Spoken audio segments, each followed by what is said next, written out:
first of all, how many of you have heard of Hubbard Feeds? A few? The seminar is going to be about 5 minutes. It's going to take me 20 minutes to read Randy's bio. Dr. Randy Raub is currently working as Director of Research and Marketing for U.S. Feed Operations, which is Ridley.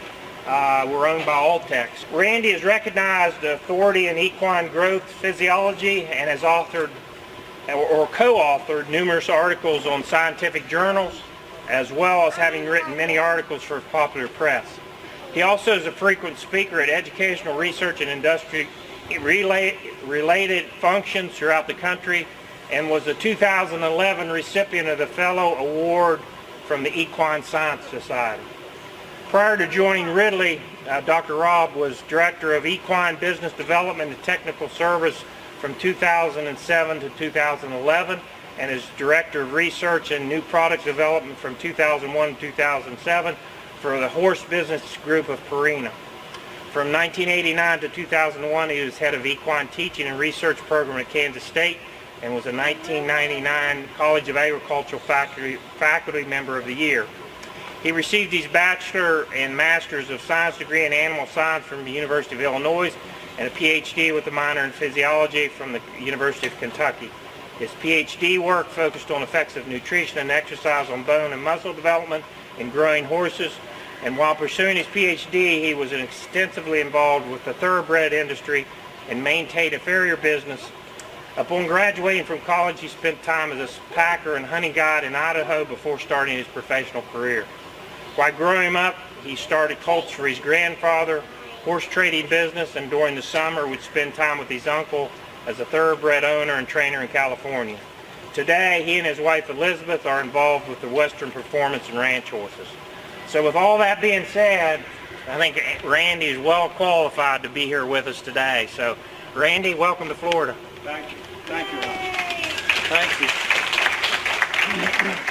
Well, I'm no stranger to Florida. I used to get down here at least 2 or 3 times a year when I was with Purina, and a lot of good friends down here, and probably sometime tonight I'm going to end up in a roping pen somewhere and just display how truly bad I am at either heel or the head, either one. So, but you all are fortunate to live, those of you that live in here around the Ocala area, I think you are blessed to live in this part of the country.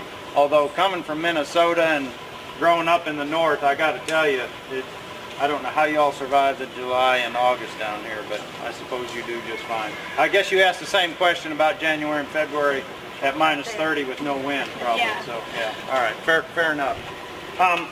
Every meeting that we conduct, whether it's public or whether it's private internal, Hubbard, Ridley especially, has a strong safety culture. There's nothing worse to us. It doesn't matter anything else, but if someone gets hurt, that's just something that we know we could have avoided if we were just more safety conscious. So every meeting we start with a safety message, and some of them are pretty simple, some of them you can take home, but how many people travel halfway regular, either flying in, get a rental car, or whatever? So this just, and when you live in a culture of safety, you start doing good habits about it. So when I arrived in Orlando Thursday, got my rental car, and the first thing I did is I adjusted all the mirrors. I made sure I knew where the wipers worked, the radio. I made sure where all the switches and mirrors and everything were set, the seat was set where I wanted, and kind of understood how that thing worked before I got out on the interstate, and then I started figuring out how things work while I'm going 70 miles an hour, right? So that's a pretty simple safety tip, but that's one I'll leave with you today. So I want to talk about equine nutrition today, and it's a participation course, right? When I was at Kansas State University on faculty, I would drag the students kicking and screaming into the conversation. So you all are going to get involved, whether you like it or not, right? Because if you sit there and just stare at me at deer in the headlight look, that oftentimes I'd accuse them of being turds of apathy floating in a sea of ignorance, right? So nobody wants to be that, right? Okay. So you're here. Most of you are here. Some of you are here. How many people are here to win? Fair question. Right? How many people are here just to have a good run? And winning will be frosted on the cake, right? Okay. So what do you do to help ensure that goal? Where does it start? What do you have to have, first of all, to help get you a chance to win or have a good run? A healthy horse. Better have a healthy horse, right? So, can nutrition play a part in the health and well-being of that horse? Absolutely. So we're going to keep track of some things that nutrition might have an impact on. All right, so it can have an impact on a horse's health and well-being. So with that said, can it impact a horse feeling good? Absolutely, because if you're healthy, you got everything working, you feel pretty good, right? So if I can help ensure health, I'm going to feel good. And if a horse feels good, is it a better chance it's going to perform to its potential? Absolutely. Absolutely. So, nutrition can help horses be healthier. They can help, and being healthier helps them feel better. And if they feel better, they're going to perform better. Right? Can nutrition make a horse run faster?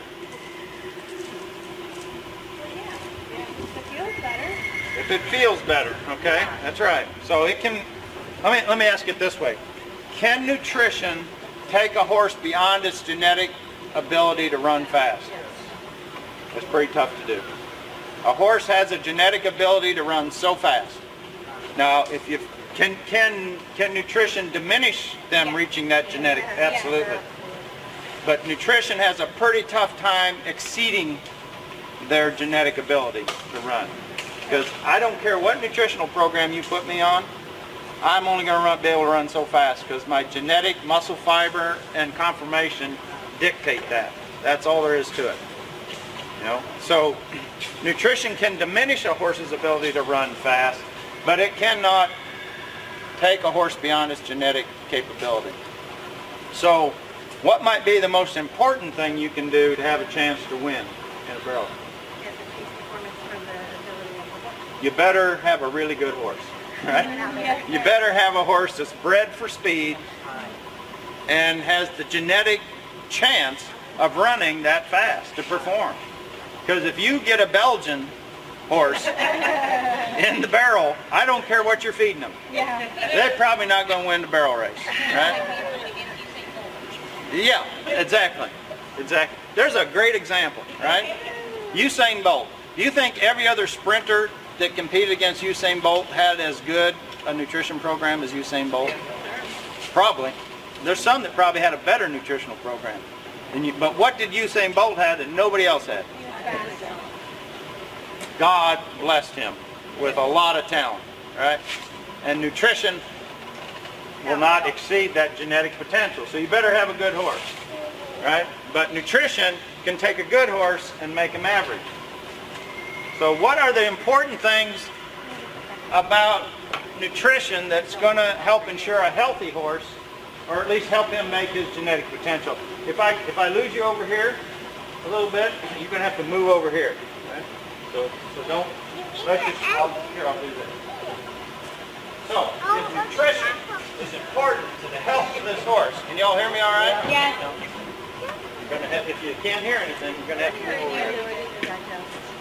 So, nutrition can have a diminishing effect. What are some of the important nutritional considerations to help ensure the health, well-being, and happiness of that horse? What comes to mind? Pardon? Protein. Protein. All right? Protein.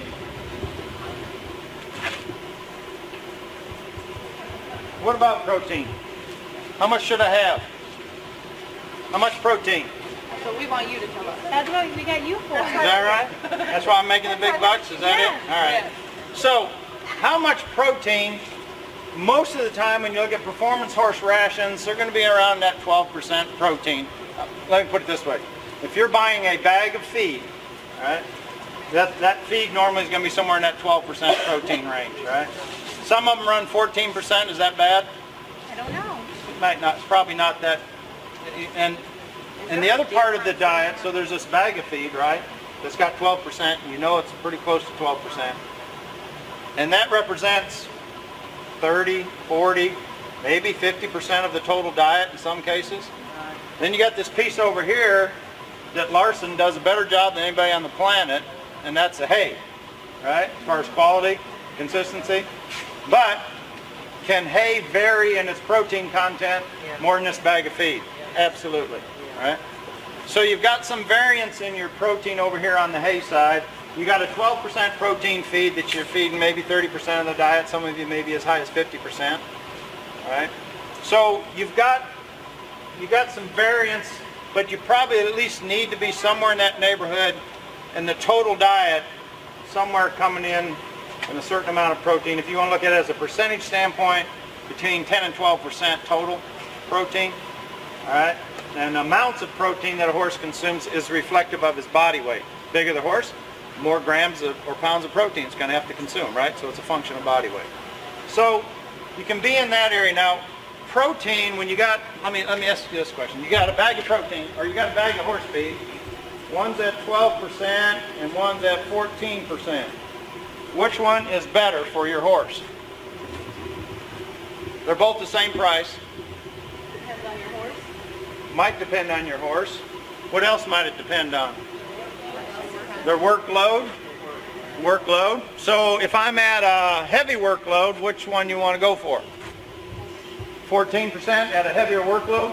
Why with a heavier workload, why do you need more protein at a heavier workload? What are those muscles obviously doing? They're working harder, they're pushing, they're cutting, they're stopping, they're turning. Every time you do a physical exercise with your muscles, right, you and your horse, applies the same way. This guy here, never seen a weight room in his life, right? So even when he works in the weight room, as much as he stays conditioned and attuned to it, every time he works out or anybody works out, use their muscles, shoveling snow. Well, shoveling snow, not a good example.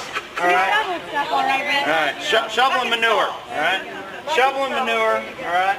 When you do that, how many people have ever woke up a little sore from that? Or running? Or if you go and max out pretty heavy one day, you might be sore the next day, right? So what's happening is, when you use muscles and any type of strenuous exercise at all, you're actually tearing muscle fibers every time. And the horse is doing the same thing, right? What does that horse have to do then? When you tear those muscle fibers, you've got to rebuild them. You've got to put them back together, right? What is muscle primarily composed of? Protein. So it's important to have a given protein level in your diet, so every time you work your horse in training, there's a certain amount of muscle tissue that is torn and damaged. You better have that in the diet so it can replenish itself, right? By the way, if you work your horse hard every day, 7 days a week, how many people do that? That's good. No. Because muscles need, in order to completely repair, on average, most muscle tissue will take a 48-hour period to completely repair itself. So if you've probably experienced overtraining issues in the weight room. So I did this when I was in college, and I hadn't taken much physiology class, didn't know anything about it, but I lifted fairly religiously. And so I'd get in there, I'd be 7 days a week. And I noticed that my bench press was starting to decline, my max. And I go, I must not be working hard enough. Yeah. And I got in there and just working harder, and my bench press was just doing this and the other. I'm losing ground. I couldn't figure it out. Thankfully, somebody was in there that knew a lot more about me. Says, well, you're overtraining. You're not giving your muscles that 48-hour window to completely repair and regenerate, so you're just constantly tearing up muscle tissue and don't have a chance to replenish. So, you've got to, yes sir? Does age have anything to do with the protein levels that are needed? Age can have an impact on the protein levels needed. Geriatric, and defining geriatrics different today than it was yesterday, because not too many years ago, 18 years old was an old horse. Today, 28 might be an old horse, right? So the older that horse, the less efficient it is in digesting in general. And just like all of us, or some of us have experienced, you know, you don't bounce back as quickly as you may have at one time. It's the same thing with the older horses. So older horses certainly have probably a higher protein requirement in their diet as they reach a certain age to replenish and rebuild muscle tissue than even when they were 10, 12, 15, even 16 years of age. So that's a good question. So you need a protein level in the diet that's going to help rebuild muscle tissue.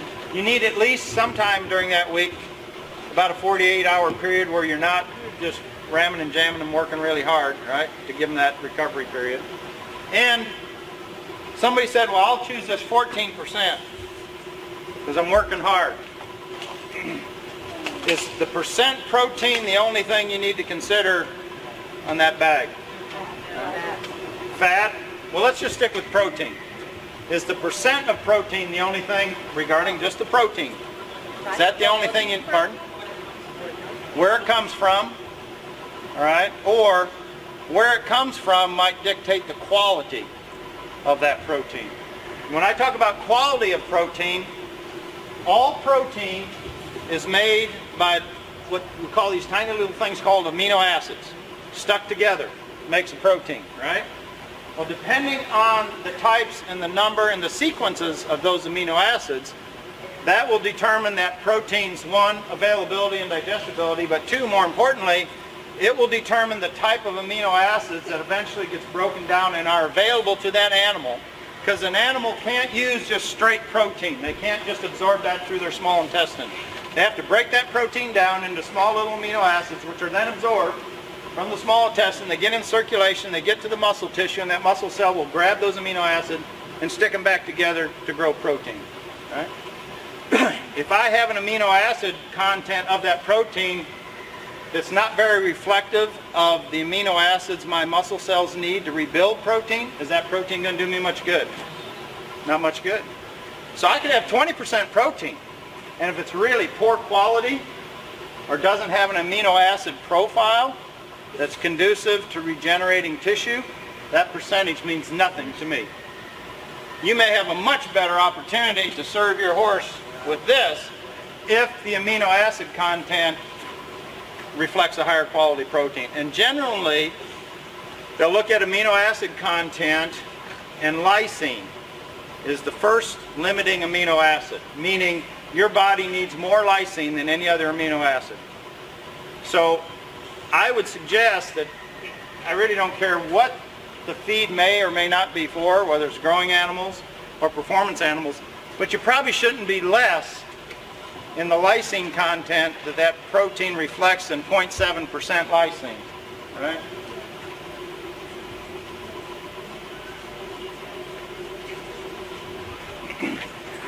If you've got a protein content that's got at least 0.7% lysine to it, then that helps assure you that there's some quality of protein associated with that percent protein. Now there's some other amino acids that are important as well. Methionine and threonine are a couple others that we found to be important in tissue regeneration. And generally we look at those as being at least 0.4% of that protein's makeup, right? So it's not only percent, but it's also what? Source or quality of protein. And we define quality by what? Gosh dang, I'm giving you books and you're eating the covers now. All right? You define that protein quality by what? I wrote it right up there. By the amino acid profile, which you hope it has at least 0.7% lysine in it. Okay? You with me? We good? All right? Okay. That's the minimum you want on the lysine, right? 0.7%, I wouldn't want less than that. Okay. Right? Now, lysine is interesting. Pardon? You can't go over a certain amount of lysine. Well, you get into toxicities with anything, right? And generally, here's what we found with lysine, that once you get, so it's amazing how some of these nutrients you only have to change by very small percentage amounts to see differences in effect, right? So with lysine, for example, 0.7%, will you see an impact on growth? If you go from like a 0.4 or 5% lysine, if you go to a 0.7% lysine, yeah, you'll see a difference in the growth of an animal by just adjusting the percent lysine in their diet, 0.2%. Will you see a difference if you go from 0.7 to 0.8? Yeah. Will you see a difference if you go from 0.8 to 0.9? Still see an impact. Now once you get beyond 0.9% lysine in a young growing animal, you start to see a diminished return. They start to level out. You don't see any additional growth benefit, which means you're probably hitting a level of amino acid that's just not being utilized fully by the body. Right? Now, on the performance horse, it's the same type of deal. When I was with the checkerboard, Karina, I'm going to have to say that, Ron. Sorry. So we developed a feed called Ultium to feed the really working hard, high-end performance horses, and so we have a lysine percentage in that of 0.9% lysine. Right? Now, does that mean that all the horses that Ultium's fed to needs 0.9% lysine? No, you've got to be working at a pretty hard level to see an effect of a 0.9% lysine to be a benefit. People overdo it sometimes, easily overdone. You know, if you overfeed protein or you've got more specific amino acids supplemented, what you've resulted in is really expensive urine. All right? Some people get worried about feeding too much protein. I don't get too concerned about that in performance horses because you can be up to 16, 18% protein in a performance horse diet. Does that mean it's the best protein target? No. Does it mean it could have a detrimental effect? Possibly, because they got to urinate a lot more when they eat that high level of protein. So if they're not being hydrated well, then you can have a detrimental effect by feeding too high a level of protein. But you're not hurting the kidneys at 18% protein even. It's not a toxic detrimental effect. But you're wasting a lot of protein. You'll have the most expensive urine in the barn, right?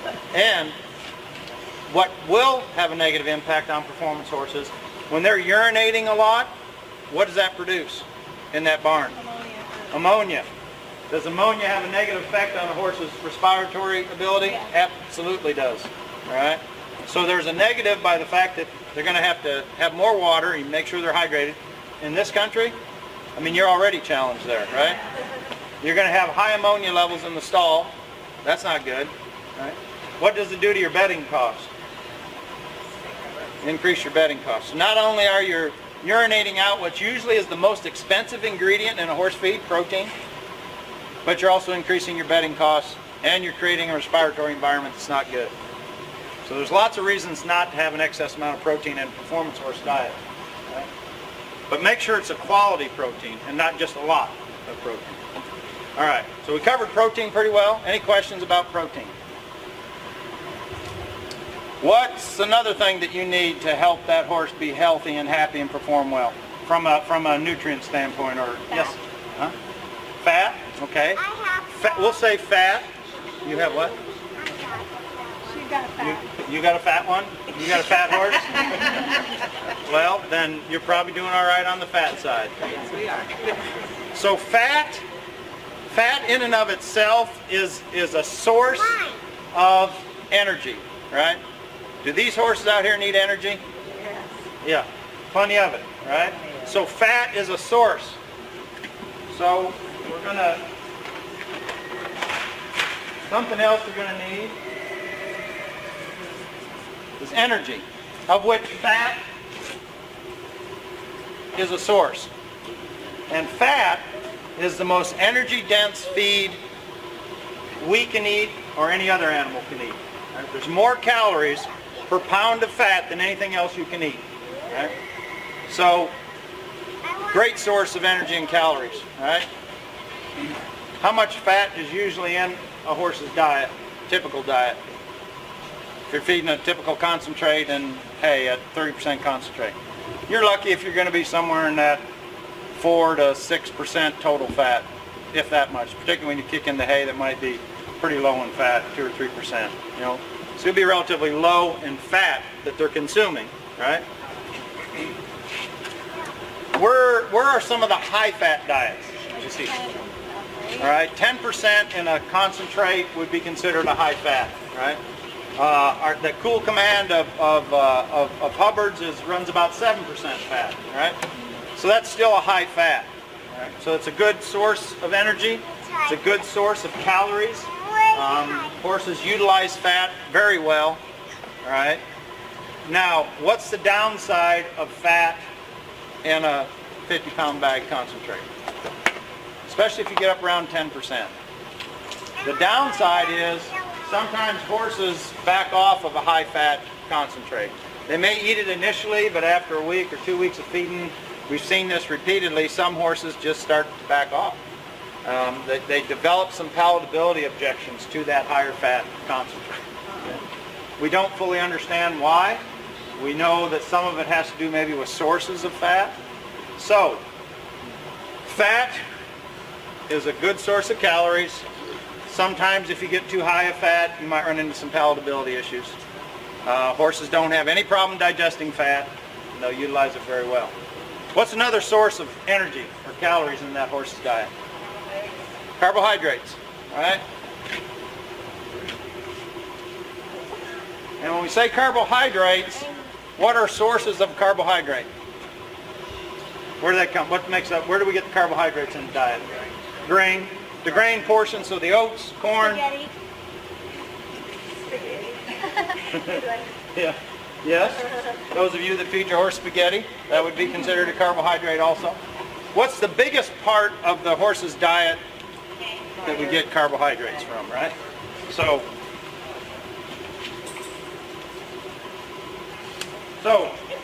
oats, corn, grain, and hay is the biggest source of carbohydrates. Now a lot of people get freaked out by that because when they think carbohydrates, they think that's a bad thing, right? Well, I'm here to tell you, if you jerk all the carbohydrates out of your horse's diet, they're going to starve to death because you just quit feeding them hay or grain, okay? So what do people get really concerned about in the horse world about carbohydrates? Mostly it's the sugar and starch type of carbohydrates, right? It's what these guys here, corn and oats and molasses, that's where people get a little concerned about the carbohydrate piece of that diet. That we've got too much starch and sugar in the diet. Maybe, maybe not. Here's what I've always found interesting in that observation. I've had lots of observations when you take horses that are really kind of on the bit and you got to ride them for 30 minutes before you can get 10 minutes of good time where you kind of got their head between your hands and training. You know what I'm talking about, all right? Ride down time, because they're just kind of bouncing off the wall coming out the stall. What we've seen, not all horses, but a fair enough amount of them, that if you take them off a typical corn, oat, soybean meal, molasses-based type diet, typically textured diet, right, and put them on a higher fat and fiber diet, where you've got maybe 14 to 20% starch and sugar compared to a typical grain molasses diet, maybe somewhere up around 50% starch and sugar. You make that change in the diet,